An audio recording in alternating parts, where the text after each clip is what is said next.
G'day my friends, how are you? So I'm still working away on my diorama here, and this is the vehicle that's going to go in. So that's the Riffield model SDKFZ 234. It's really cool. But I also made up one of these figures here because I thought this kit here would be pretty good for the Normandy diorama. So I built this character here, and he fits perfectly into that little driver spot, so I'm really happy with that. And he hasn't come out too badly. So they're pretty expensive figures. I've got the Tamiya new machine gun crew set coming, so it'd be good to see what they compare like, but this is not too bad. I might need to fix that head up a bit maybe.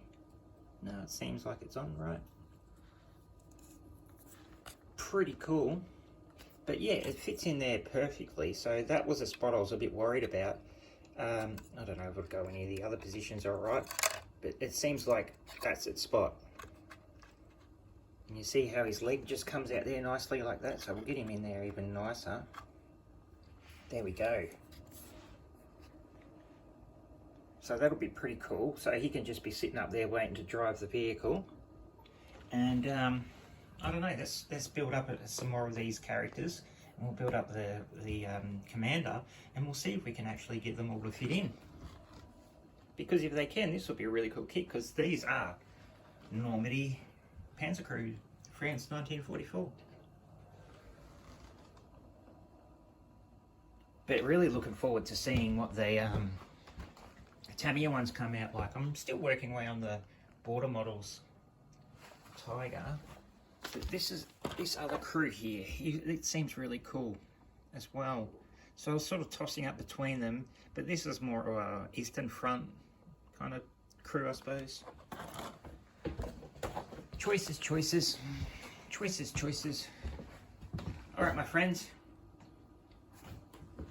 How's this diorama looking though? It's starting to get all the mud and the grass in.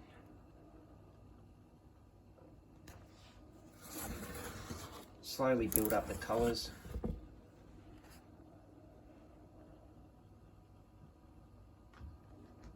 It's going to be a pretty cool little diorama. Alright my friends, speak again very soon.